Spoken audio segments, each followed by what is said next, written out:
So I wanted to come on and talk about my next Rune set that I'm excited to post.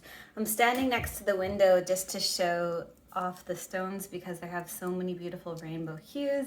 It's my favorite stone. As people who follow me know that I love rainbow Labradorite. It's a stone that's sacred to Odin, and it also loves to have the runes carved on it. I've gotten to know, so it works with me and my carving tools quite well, and the runes just seem to come alive on this stone. So this I started playing with pigments. That's why there's a red line on one of them that I'm going to wash off.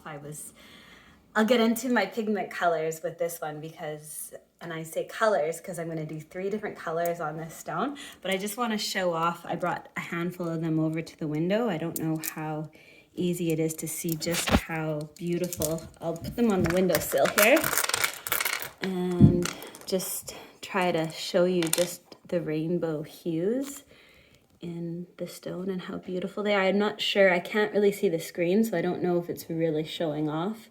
But with Labradorite, High King Labradorite is often what they call it when it's really high premium and you can see all the rainbows. If there's a lot of red or pink showing, they call that fire red or fire blue or fire green, and this one has all of them. So it's a very, very premium set.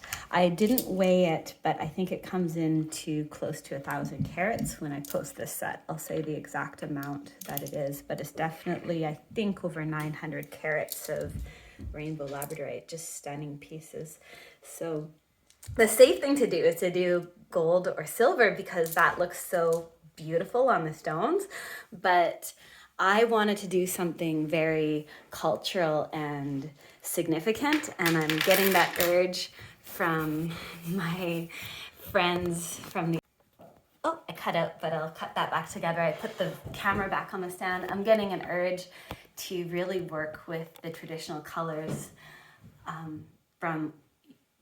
it was a Norse tradition to use red, blue, and green, but it was also a European cosmology in general to use red, blue, and green. And they're a sacred triad of colors, red signifying the blood, vitality, sacrifice in Norse myths, but it's also tied to life force and offerings in pagan Germanic cultures all throughout Europe. And then green was going to represent fertility of the earth and associated with the world tree and its evergreen vitality, Gradrasil, the ash tree, but also the yew tree, which, as we know, never quite dies. It's like the phoenix, as it rots, the daughter twigs spring up. So having that life force to it. And then blue was linked to the sky mysteries. I was thinking Odin's cloak, but also the deep sacred waters of the earth, which are coming back to heal the earth. And those listening can hear it at the moment. So I was going to tie each of these colors to each of the 3 Ætts. So the Elder Futhark is divided into 3 Ætts. The first is called Frey's Ætt, which those runes speak to what is needed for basic existence on earth. It's what the ancient deities considered are what is needed for humans to have an abundant and fulfilling life. And it's often what we forget about. When people come and ask me what the runes are and what they represent and what a rune reading is, I often talk about the 3 Ætts. And I was going to do this first Ætt in red, so symbolizing what it was that I said it symbolized in that sacred 3 triad, the blue, the red, and the green throughout history.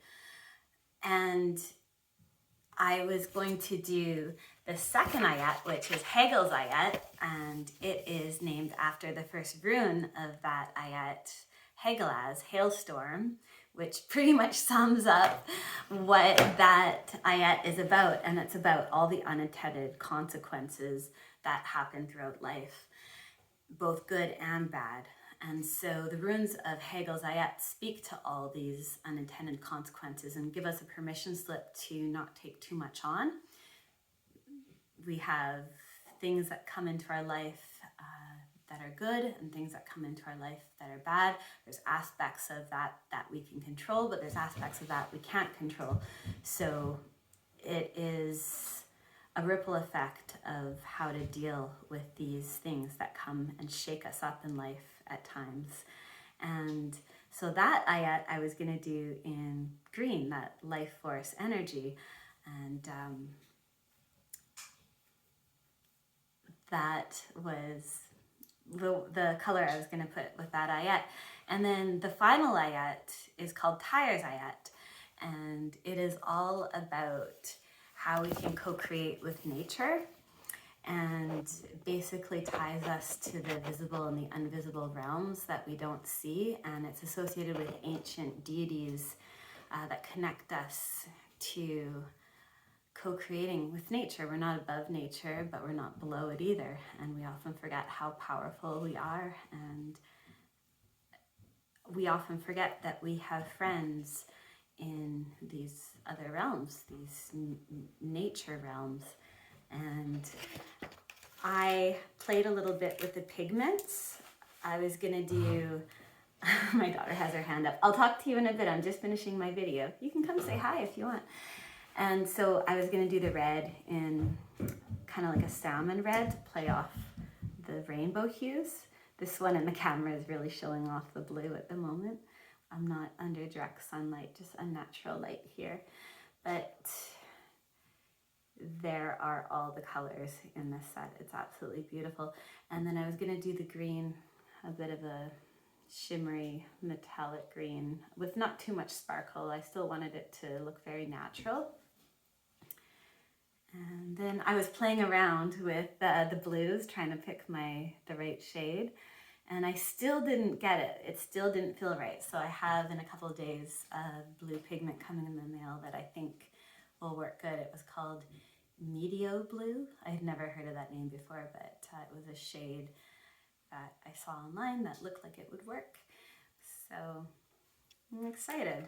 So I'll wash these off. Obviously they're not carved yet, but it will be a set that has the powerful energy of the three sacred triad of colors and the energy of the three Ætts really standing out in all the different colors. So excited to bring this set into the world, and this will be the next one I carve.